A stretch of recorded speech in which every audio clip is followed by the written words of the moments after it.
to the corner, if you look up to the left, the next street up, you're going to see Piper's Opera House up there. That's the third building standing in the city. The first two have burned down. That building's 128 years old, and some of the people that have played there are Lily Langtree, Lotta Crabtree, Sarah Bernhardt, Mark Twain, and Aaron Booth, just to name a few. If you look to the left, you're going to see the Silver Queen. Inside the Silver Queen, there's a picture of her wearing her wedding dress that has 3,261 real silver dollars in it. She also has a belt and $20 gold piece, emblematic of the silver and gold that came from Virginia City. Virginia City got its name in 1859. There was a prospector here from the state of Virginia. His name was James Fenimore. He was more commonly known as Old Virginia. Old Virginia was walking home one night, tripped and fell and broke the bottle of whiskey he was taking home with him. Several people gathered round to give him a bad time, not to be outdone by them.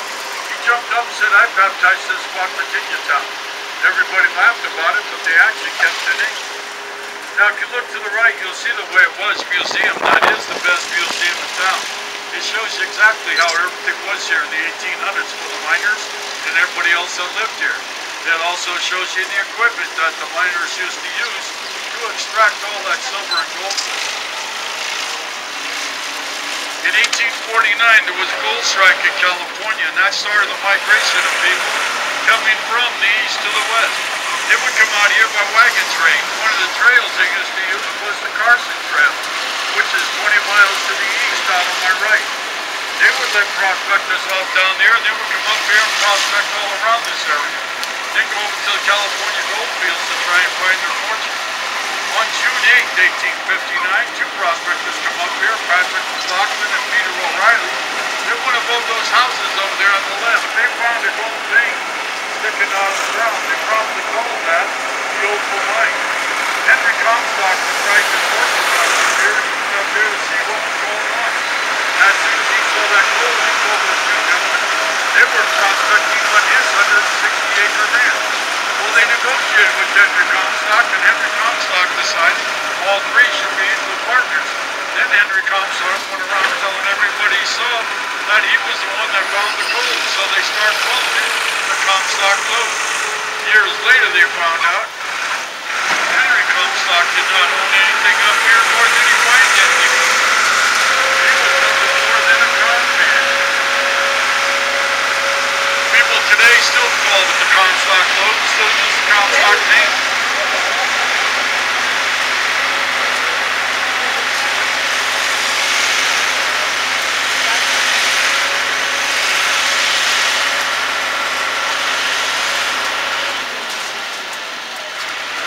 Now, if you look to the right, you'll see the Silver Terrace Cemetery.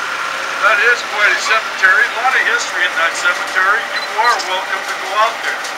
There are several different sections in that cemetery. You have a Catholic section, a Protestant section, a Knights of Pythia section, an Oddfellow section, a Masonic section, a Miner section, a Railroader section, a Fireman section, and even an Irish section out there.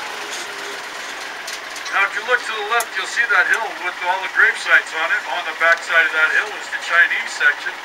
Down in the canyon, back a ways, is the Jewish section. Now, back in the 1860s, there was a red light district up here, and it's one of the most noted people, persons of the world.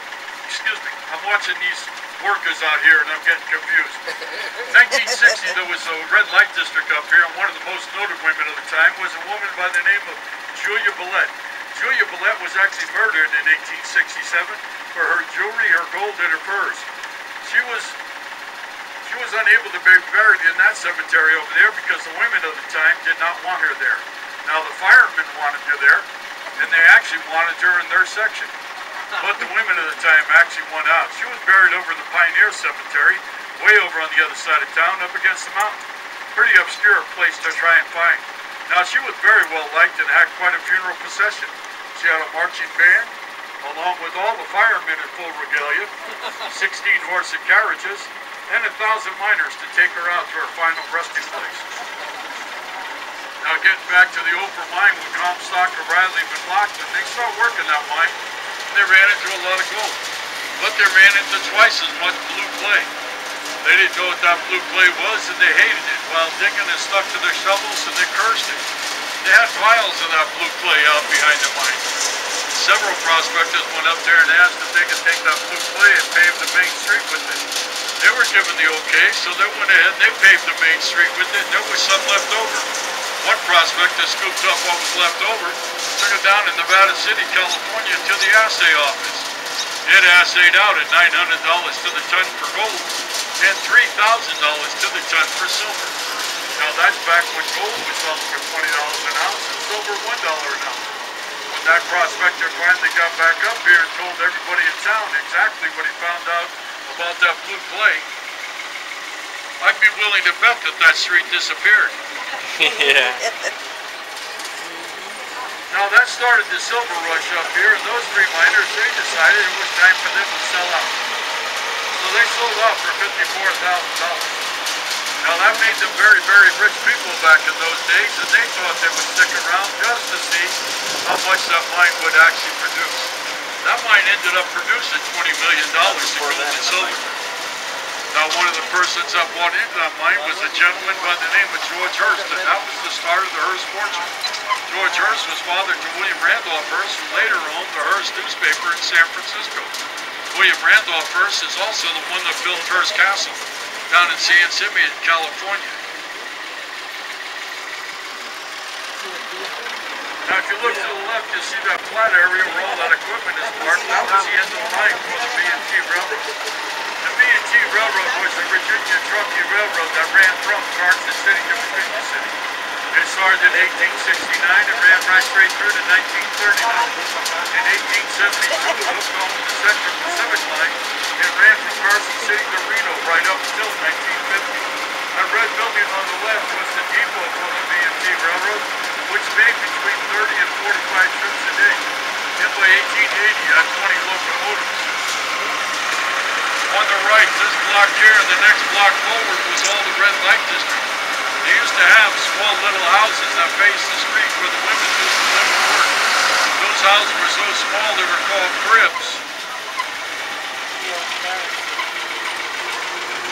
Now if you look to the left, you'll see that dirt pile down there. That's actually a mine tailing pile. That mine tailing pile came from the Virginia and California mines. Together those two mines produced $130 million in gold and silver.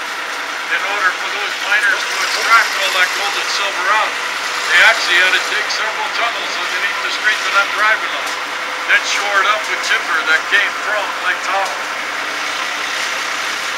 Now if you look to the left, you'll see that yellow building inside the plastic closure is one of the locomotives that the B&T Railroad used to use.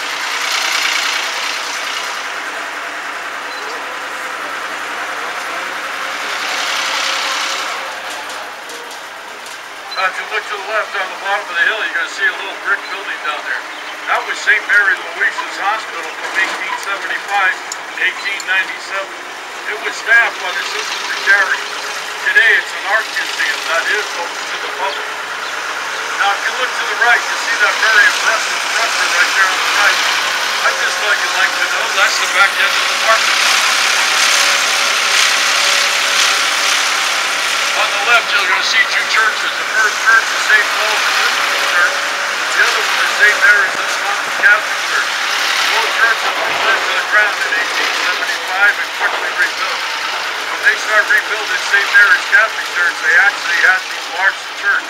It had a congregation of 4,000 people back then.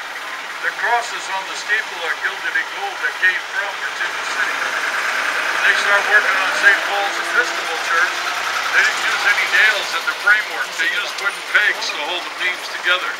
The doors are closed on St. Paul's, so there's no self-guided tours. St. Mary's is open for self-guided tour, and they have a gift shop and a museum in there also. Some years ago, one of the priests about the fire alarm in St. Mary's Catholic Church. He didn't know how much structural integrity it actually had for the building. There was a lot of structural damage that was repaired 6 years ago. As I make this right-hand turn, the building here on the left used to be the rectory for St. Mary's Catholic Church and is now a private residence.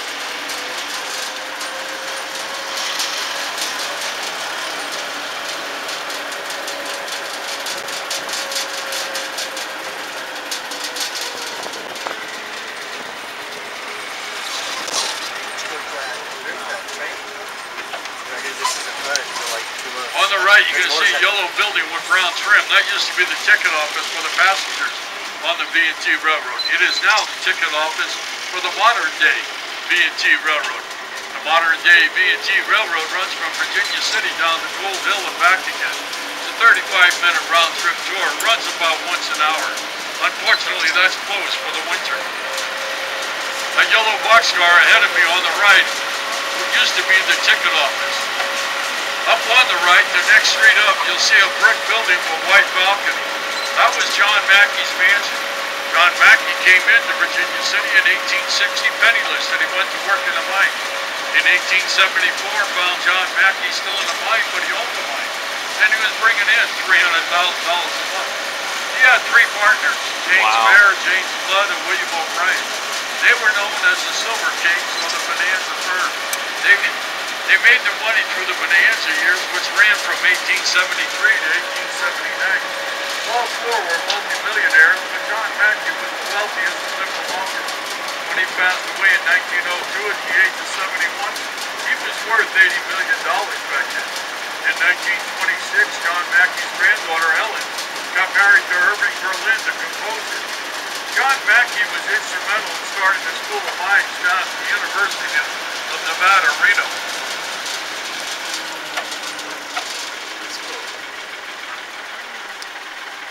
Now, if you look to the left down in the canyon, you're going to see the stagecoach rides. That gentleman will give you a ride like they used to get back in the 1850s when Geronimo was chasing the stagecoach. Unfortunately, that's closed for the winter. Now, if you look to the left, you'll see the Comstock Gold Mill entrance. That was actually a stamp mill. The stamp mill is that corrugated building ahead of me on the left. What used to happen when miners had rocks that had either silver or gold embedded in the middle of the rocks, they would bring those rocks down here to the stamp mill. The stamp mill would then crush off the rock, take out the silver or the gold, smelt it down into ingots, and send it down to Carson City to the mint. Now, if you look across the canyon, you're going to see that gray building with that superstructure in front of it.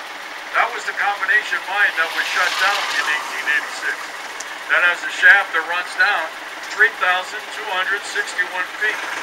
I'd like to call your attention back to the Silver Queen. She has a wedding dress that has 3,261 real silver dollars in it. That was a tribute to those miners working down there in that 3,000-foot level. They were working in temperatures of 140 degrees Fahrenheit. This is all geothermal area that keeps you a little hotter and dead. Now, when they were working down there in that 3,000-foot level, they had to be hosed down while working.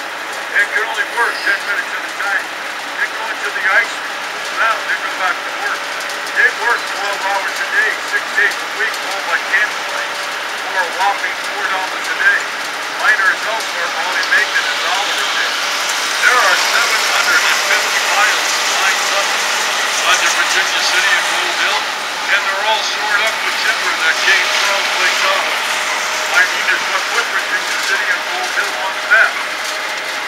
There is some mining that goes on in the area today, but not in Virginia City or Gold Hill. If you look to the left, you see the maintenance yard for the B&T Railroad.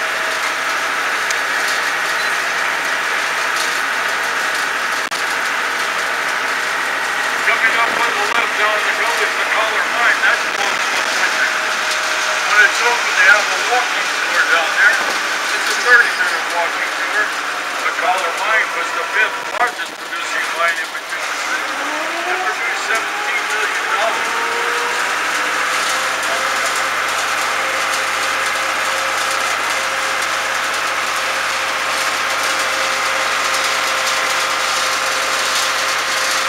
Now, if you look to the left down the gully, you'll see the Collar Mine.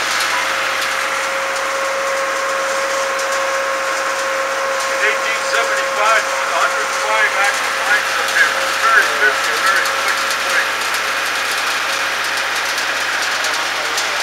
If you were planning on spending the night in Virginia City, there are hotels, bed and breakfast that would accommodate you very well.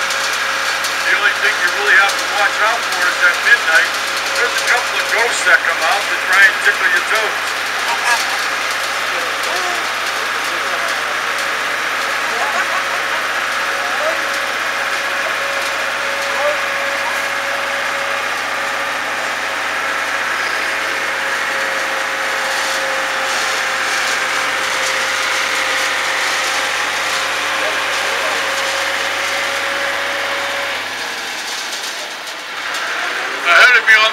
to see two buildings. The red one with the gray roof, that's the Collar Mansion, built in 1861. The other one is the Fourth Ward School, built in 1875 to house 1,025 students. From grades 1 through 12, it has 14 classrooms in there, 3 study halls, and gymnasiums on the top floor. That's the first building west of the Mississippi that had a drinking fountain on every floor and central heating. That building was actually shut down in 1936, if for no other reason because of open pit mining. Ahead of me to the left is an open pit mine.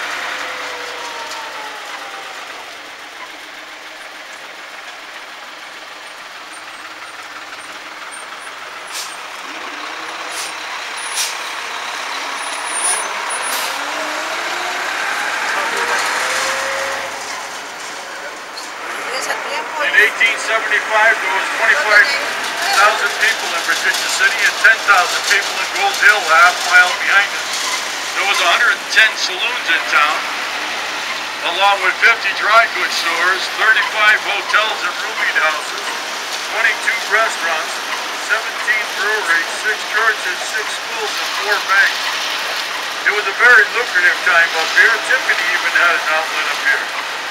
Now, some of that money went down to San Francisco in the early years to help build San Francisco, and also after the 1906 earthquake. In 1879, President Grant came to Virginia City and thanked the people of Virginia City and Gold Hill for their contribution to the Union Army during the Civil War, and also for their contribution after the war for the Reconstruction. There was 2 miners in town that hated each other. One miner had a red house that he had built elsewhere in the city. The other miner had a white house that he was building over here. When the miner with the red house heard about his enemy building his house over here, he promptly bought the property right next door, had his house moved, put it right on the property line. He said his enemy would never see the light of day, nor would he ever feel the cool summer breeze at night. And boy, did he do a good job. On the right, straight down the hill, take a look at the white and the red houses. They're only inches apart. They're actually called the spiked houses.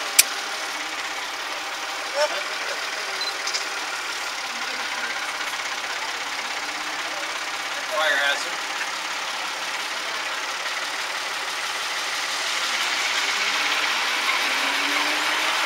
Now, if you look to the right, you get a better overview of the Mackey Mansion.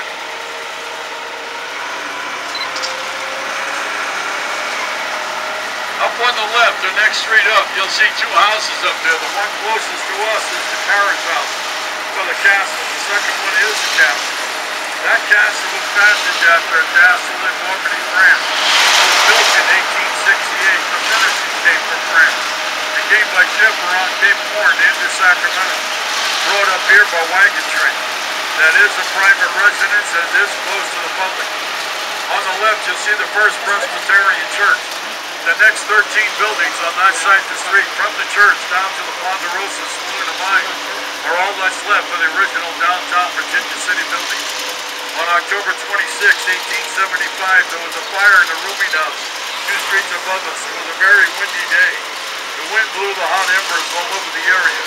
8 hours later, 90% of Virginia City and 1,000 homes were burnt to the ground. 3 men lost their lives in that fire. But it was during the Bonanza years, so they were able to rebuild the downtown area in 60 days. There's the Comstock Firemen's Museum. On the left is the Washoe Club. Up on the 2nd and 3rd floor was the Millionaires Club, established in 1875. You had to be a millionaire to join. By 1886, had 102 millionaires in there. On the left is the Ponderosa Saloon and Mine. You walk in the saloon, up against the back wall is the mine. That'll be open later for tours. Coming up on the left, coming up on the right, the last building down next to the parking lot, is the Territorial Enterprise, the first newspaper in Nevada in 1860. 1862, Sam Clements went to work there, penned his name Mark Twain. Mark Twain only lasted 21 months in Virginia City. He got into a fight with a gentleman and challenged him to a duel. Dueling was illegal, so they told Mark that if he would leave town, they would not prosecute him. So he left town in 1864, And it's a good thing too. Mark was not a very good shot. Behind us on the left is the Delta Saloon. They have the suicide table all the way up against the back wall. They played the game of Faro on that table. They have a plaque to tell you about the suicides and a plaque to tell you about the game of Faro. There's several other plaques in that Delta Saloon. A lot of history in there. A lot of history in the bucket of blood and how it got its name. There was a fight in there one night. The next morning when they threw out the mop water, it was blood red. Hence the name, bucket of blood. Now if you look up to the left, the next street up, you'll see the courthouse built in 1876. It's still the courthouse today. This is the county seat for Story County. The Angel of Justice on the second floor is not blindfolded. She only has a single-edged sword, and her scales are tipped to one side. The miners like to believe that the scales were tipped to their side. Thank you for coming on Virginia City Tours. I hope you enjoyed your tour. Please stay seated. Let me get back there to put down the straps and also to put down the stairs. Thank you.